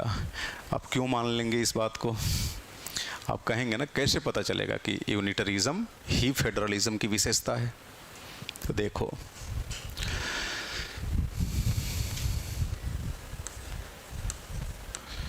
Federal structures in general. ठीक है, देखिए कल आपको मैं सिलेबस वगैरह के बारे में बातें कर रहा था और बोला था कि नेक्स्ट डे मैं प्रॉपर टॉपिक पढ़ाऊंगा, ताकि आपको लगे कि जब क्लासेस चलेंगी तो किस तरीके से क्लासेस होंगी. ठीक है, 2 दिन इधर उधर की कौन सी बातें करेंगे. Federal structures in general, federal structure in India. In India देखो, इन जनरल क्या होता है कि जहाँ भी फेडरल स्ट्रक्चर होगा, सेंटर स्टेट्स रिलेशनशिप होते हैं, अलग अलग स्टेट्स होंगे, सेंटर का अपना कॉन्स्टिट्यूशन होगा. उस कॉन्स्टिट्यूशन के कुछ प्रोविजंस स्टेट्स पे भी लागू होंगे, सारे नहीं. इनफैक्ट सेंटर का जो कॉन्स्टिट्यूशन होगा उसमें प्रोविजंस ही कुछ ही होंगे. क्यों कुछ होंगे? क्योंकि उनका काम क्या होगा, जो कंट्री एज अ होल को रिप्रेजेंट करने वाले प्रोविजंस होंगे वही सेंट्रल कॉन्स्टिट्यूशन में होंगे, फेडरल कॉन्स्टिट्यूशन में. दूसरा क्या है, स्टेट्स का भी अपना अपना कॉन्स्टिट्यूशन है. कॉन्स्टिट्यूशन में क्या होता है? Constitution is basically a legally sanctified document consisting of the basic governing principles. So a constitution related to a particular state, don't you think it would be dealt with all sorts of provisions which are needed to govern this particular state, which are needed to administer this particular state? Bharat का संविधान आप देखेंगे, Indian constitution में central government के सारे provisions मिल जाएंगे. Indian constitution में सारे स्टेट गवर्नमेंट्स के भी प्रोविजंस मिल जाएंगे. एक ही कॉन्स्टिट्यूशन है, लेकिन इन सब के पास क्या होगा? At least 2 tier constitution. एक फेडरल कॉन्स्टिट्यूशन और दूसरा जो फेडरेशन की यूनिट्स हैं उनका भी अपना अपना constitution. Before the passage of Jammu and Kashmir State Reorganization Act in 2019, the erstwhile state of Jammu and Kashmir was sharing the similar kind of relationship. Are you understanding this? समझ रहे हैं इस बात को? हाँ, यानी स्टेट का जो कॉन्स्टिट्यूशन होगा उसमें सारे प्रोविजंस मेंशन होंगे जिनके सहारे स्टेट को गवर्न किया जाएगा, और ये सभी स्टेट का अपना अपना होगा। जरूरी नहीं कि सबका एक ही हो, मतलब एक जैसा हो। अगर एक जैसा ही होता तो 2 संविधान बना लेते। यहाँ सारे स्टेट्स का देखो, अमेरिका में कुल कितने स्टेट्स हैं? 50 स्टेट्स, और उन सब से मिलकर क्या बनता है? United states of America. USA का अपना संविधान है, कॉन्स्टिट्यूशन है, और उस कॉन्स्टिट्यूशन में जो प्रोविजंस हैं वो 50 के 50 स्टेट्स पे लागू होंगे। That would be applicable upon all the 50 states. But apart from this all 50 states were having their respective constitutions. अब 50 राज्यों के पास अपना अपना संविधान है, यानी पूरे यूएसए में कितने कॉन्स्टिट्यूशन मिलेंगे? 1 + 50 दैट इज 51। तो 2 टियर हो गया ना कॉन्स्टिट्यूशन, फेडरल लेवल पे और स्टेट लेवल। इंडिया में क्या है? एक ही कॉन्स्टिट्यूशन, और उसका नाम क्या है? The constitution of India. Don't you think it shows the centralising tendency? Centralising tendency. ठीक, अब देखो federal structures in general, here there is always a provision of dual citizenship. Dual citizenship पहले जम्मू कश्मीर में ऐसा ही था, एक तरफ आप जम्मू कश्मीर के नागरिक हुआ करते थे, दूसरी तरफ इंडिया के सिटीजन हुआ करते थे। वर्ल्ड वाइड लेवल पे जहाँ भी फेडरल कॉन्स्टिट्यूशन से डुअल सिटीजनशिप आपको दिखेगी। इंडिया में क्या है? Single citizenship. No state can make specific provisions in favour of their ordinary residents in the name of citizenship. No. Why? Because in India there is a provision of single citizenship, and the name of this single citizenship is the citizenship of India. Again it shows unitary bias, unitary biasness. Are you understanding this? Article 3, it clearly says that the states may be altered, new states may be formed. States may be altered means the center can change the name of a state, the center can change the area of a state, the center can change the boundary of a state. It can also formulate new state. And look, for this the center does not require to take the consent of any state. Suppose Maharashtra state is going to be divided into 2 more states. For this, the central government does not require the consent of the government of Maharashtra. Even without the consent of concerned state, any kind of alteration may be caused.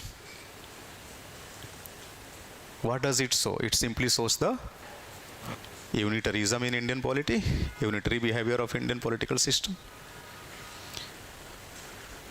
Article 352. What is there in Article 352? Article 352 tells us that when the President of India imposes national emergency in some or all parts of the country, the division of power between the center and states stands automatically suspended. Once the President of India proclaims national emergency within the ambit of Article 352, the separation of power that is lying between the center and states stands automatically suspended. Once the power division would be made suspended in that situation, don't you think the share of states would also be enjoyed by the center? Power division is suspended means all the powers would be acquired by the center. It shows unitarism, unitary behavior. Article 356. Once the president's rule is imposed in a state, don't you think the central government directly starts administering that state via means of the office of governor? Center acquires concurrent jurisdiction upon the state subjects. Article 360. When the financial emergency is imposed, the distribution of financial resources between the center and states stands suspended. Center starts issuing all sorts of financial directions, and those directions would have to be followed by the different states at anyhow. Even the center may utilize some or all the financial resources of a particular state in order to meet out the conditions related to financial emergency. State cannot make any kind of objection. What does it mean? Yes, unitarism. Article 155, the governor shall be appointed by the President of India and holds his or her office only during the pleasure of the President of India. Who is the President? Center's representative, the head of the Union Executive. And whatever be done in the name of the President of India, that is actually not by the President. That is actually not done by the President.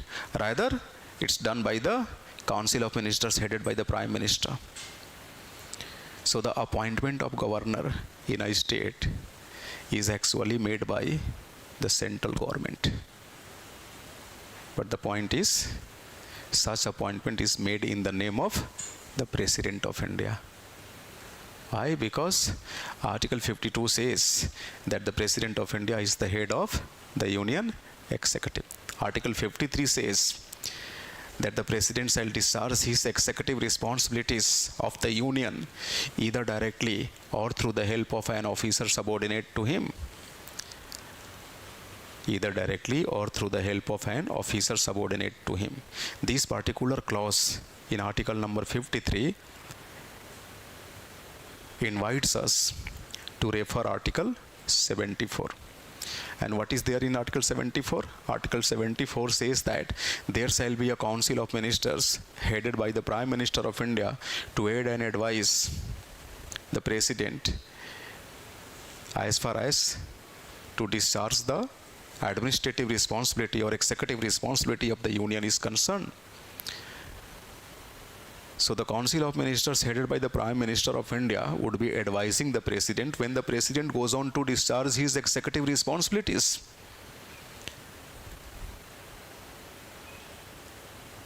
So Article 74 says that the Council is advisor of the President. But when the Supreme Court of India comes forward to interpret the powers to be enjoyed by the President of India, it clearly says that India has parliamentary democracy, not presidential democracy. In a parliamentary democracy, the head of government enjoys the de facto authority, de facto power, actual power, and not the head of state. Head of state may be simply the constitutional head.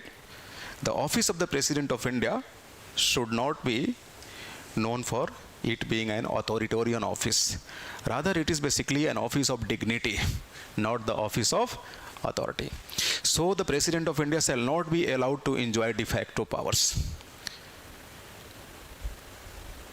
In spite of the fact that it is mentioned across Article 74 that the Council of Ministers would be in the role of advisor to the President of India, but if you look into the interpretation made by the Supreme Court of India across Article 74, the Supreme Court clearly says it's not the Council of Ministers we shall have to act as an advisor to the President of India. Rather, it is the President of India who would have to perform the role of advisor to the Council of Ministers headed by the Prime Minister. President is advisor, not the Council of Ministers. The court also says in India there is a tradition that only oldest people usually becomes the president, and such peoples are having greater length of political experience. So because of their vast political experience, they are supposed to take appropriate advice to the government of India. Are you understanding this? Yes. Who is governor?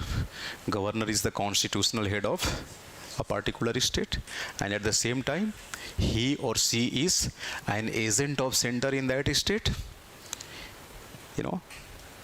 It wears the dual crown. It enjoys a lot of discretionary powers.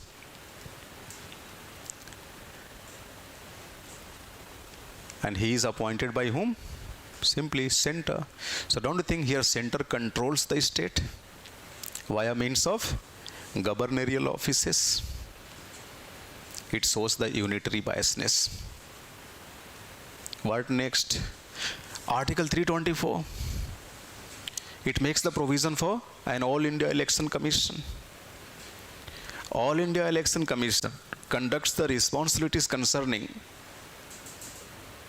or discharges the responsibilities concerning how to conduct elections for the central legislature, namely for the Lok Sabha, for the Rajya Sabha, even for the office of the President of India as well as the Vice President.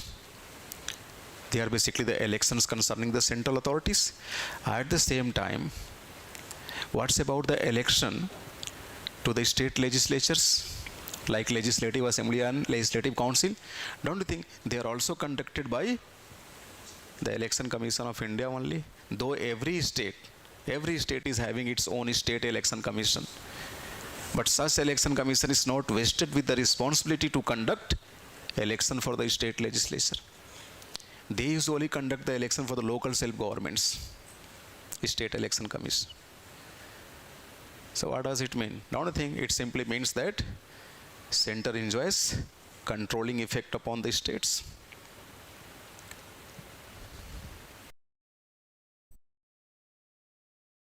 Examples. One more thing.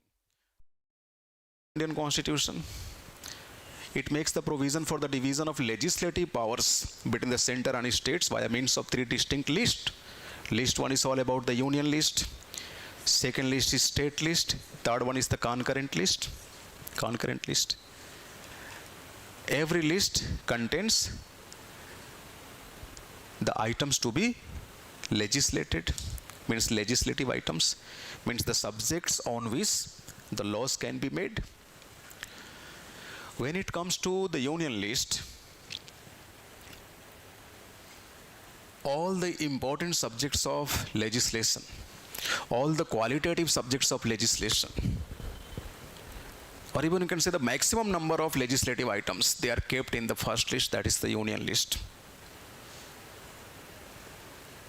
All the inferior items of legislation, they are kept in which list? State list. Second most qualitative set of items are mentioned across the concurrent list.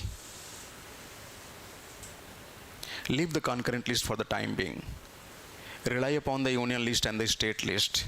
What's the difference between union list and state list? First difference, union list contains the largest number of legislative items, legislative subjects. Whatever the legislative subjects are inherent or embedded in union list, they are the most qualitative ones. Most qualitative ones. What's about the state list? It contains less number of legislative subjects comparing to the union list. Second, it contains the inferior subjects. It means the union list is qualitatively and quantitatively superior to the state list. It means center has been kept in dominant position. States are kept on back foot under Indian federal structure. Wherever you find the dominance of center upon the state, please realize that it's a kind of unitary behavior. So the presence of unitary behavior in Indian Constitution makes the center dominant upon the states. Are you understanding this? Yes. Concurrent list. Second most qualitative set of items, legislative items are given across the concurrent list. Concurrent list is literally meant by common list. Means whatever the items are there, whatever the subjects are there, center and states both can make legislation. But if center and states both go ahead to make a law upon a particular subject given in the concurrent list, upon the same subject given in the concurrent list, obviously there would be a central law and there would also be a state law, because center and state both have legislated upon the particular subject of the concurrent list. What will happen if two sets of legislations are there concerning a particular item in the concurrent list? The Constitution says the legislation made by the center shall be prevailed over the legislation made by the state. What does it mean? What does it show? It simply shows the dominance of center. Now, come back to union list versus state list. Whatever the subjects, legislative subjects are mentioned across the union list, the center enjoys exclusive legislative jurisdiction. Exclusive legislative jurisdiction.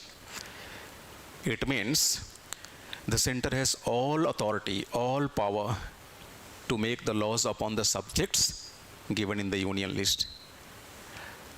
And states in no ways are allowed to make any kind of legislation upon the subject of the union list. This is what meant by exclusive legislative jurisdiction of center concerning the subjects of union list. Okay. Second, come to state list. Ordinarily, the states enjoy their legislative jurisdiction upon the subjects of state list. Ordinarily. They don't enjoy the exclusive legislative jurisdiction, like what you saw in case of center versus union list. So state versus state list, here states are not enjoying exclusive legislative jurisdiction, rather they are enjoying ordinary jurisdiction. It means there may be certain peculiar circumstances when the center may make law upon the subjects of the state list. There may also be the possibility that the center may be absorbing legislative control upon the states. Look, try to understand it through different examples. I'm going to crack first example. Under Article 249, the Constitution clearly mentions that if in the opinion of center, a legislation made upon a particular subject in the state list may be proved in greater national interest, then the center may make law upon the subject of state list. Are you understanding this? अगर centre को लगा, अब कोई कारण नहीं है, बस लगा कि स्टेट लिस्ट के किसी सब्जेक्ट पे कानून बना देंगे तो वह कानून व्यापक राष्ट्रीय हित में साबित होगा, तो सेंटर कानून बना सकता है. And the state cannot prevent the center to do so. State कुछ नहीं कर सकता. बस इसके लिए क्या करना होगा? A particular legislative procedure needs to be followed. And what is that procedure? See, first of all, a resolution seeking to that effect shall have to be introduced into the upper house of the parliament, that is the Rajya Sabha. Rajya Sabha shall be passing such resolution with the help of a special kind of majority, which is even mentioned in Article 249 only. What is that majority? The majority of not less than 2/3 of the members present and voting. 2/3 of the members present and voting. If such resolution is successfully passed in the Rajya Sabha, it shall have to be transmitted to the Lok Sabha. Lok Sabha shall be simply getting it affirmed with the help of simple majority. Simple majority means a majority of more than 50% of the total number of members present and voting. Once it is duly passed from both the houses of the parliament, namely the Rajya Sabha and the Lok Sabha, it shall be transmitted to the office of the President of India. The President of India shall be putting her signature upon that resolution. Once it is assented to by the President, it becomes law. But the notable point in this regard is, such law shall enjoy the legal validity of 1 year only. But following the same procedure, same legislative business, the Parliament may pass the law concerning the given subject, concerning the same subject for any number of time. But each time the Parliament would have to follow the same procedure. Each time the law shall be allowed to enjoy the validity of not more than 1 year at a time.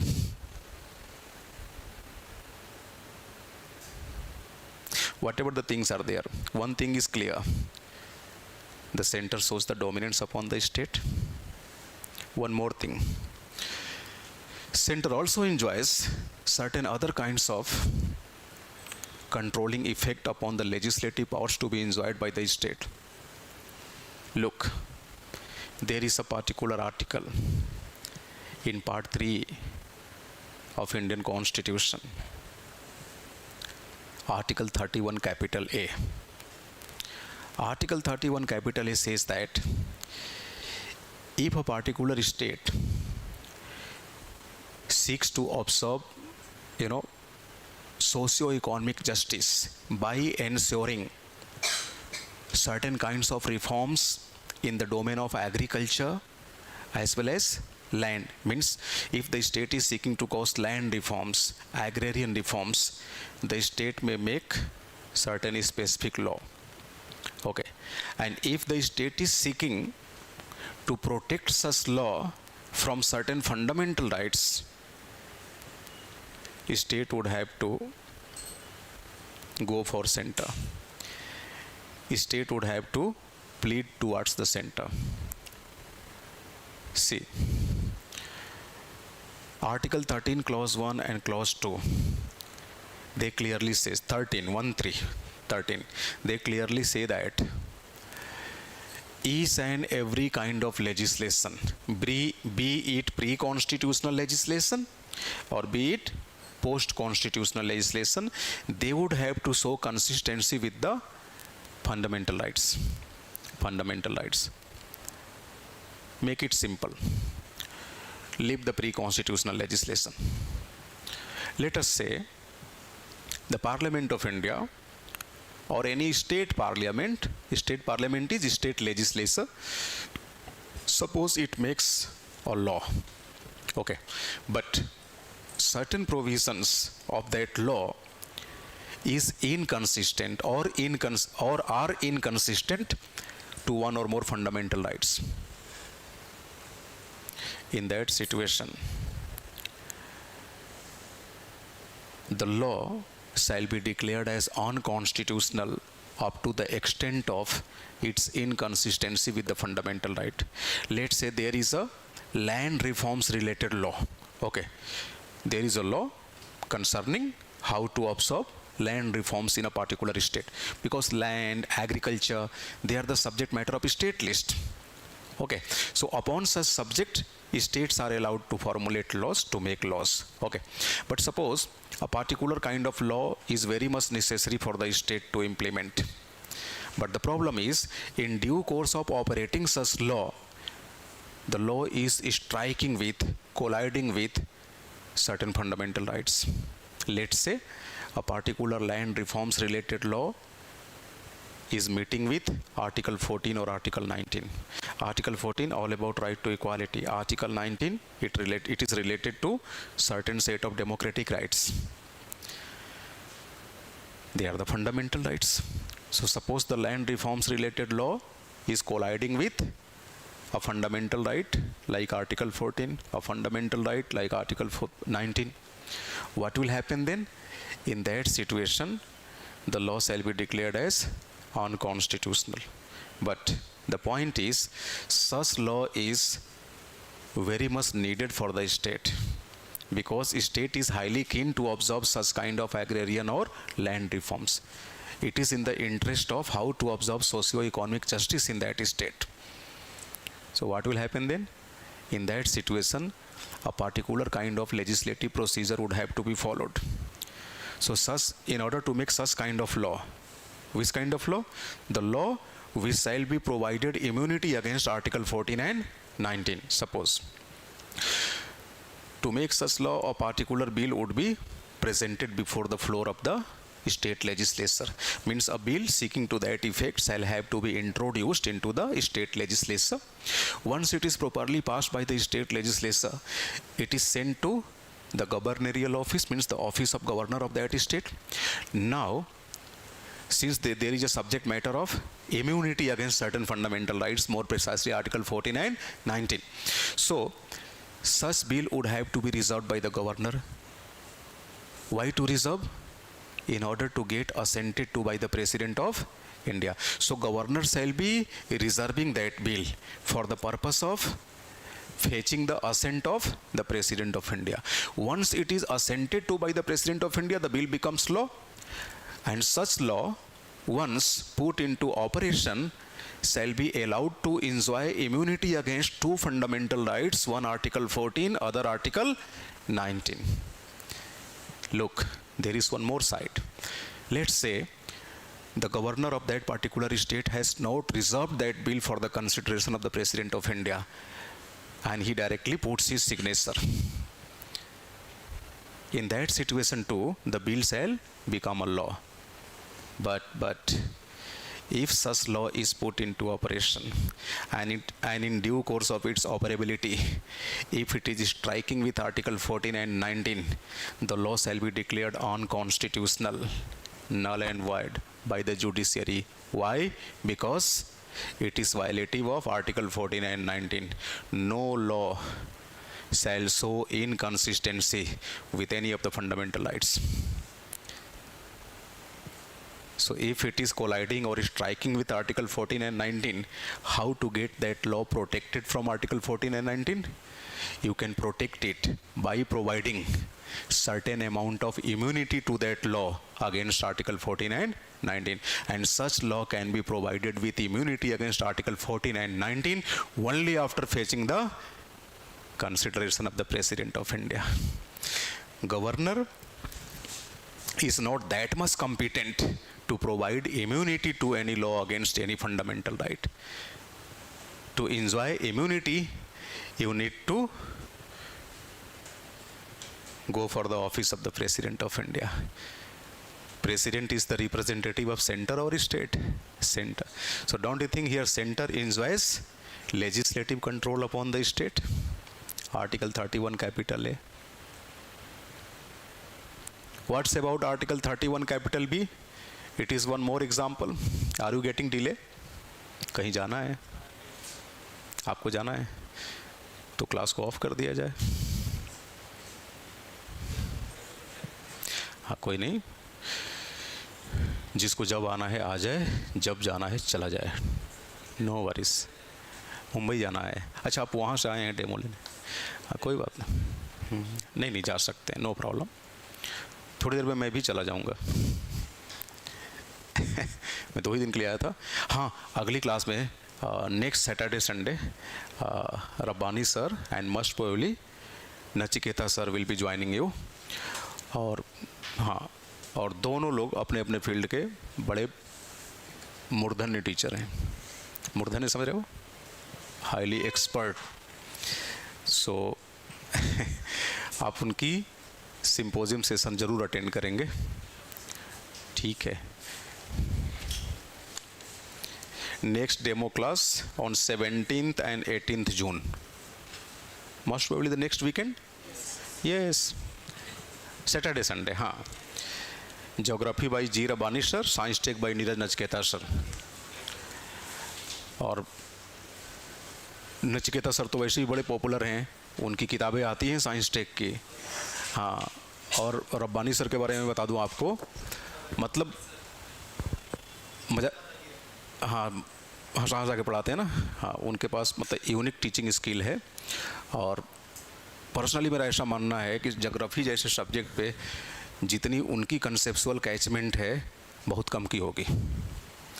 तो सबकी unique style है यहाँ, मुझे छोड़ के. तो मिलेंगे फिर हम लोग रेगुलर सेशन में. Thank you so much.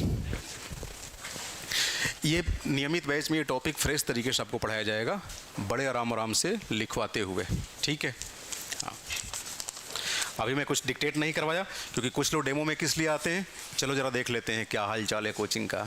अब उनको लिखवा दो, बेचारे वो परेशान हो जाएंगे. हाँ, कि पढ़ने तो आए नहीं, ज़बरदस्त टीचर ने पढ़ा दिया. Thank you.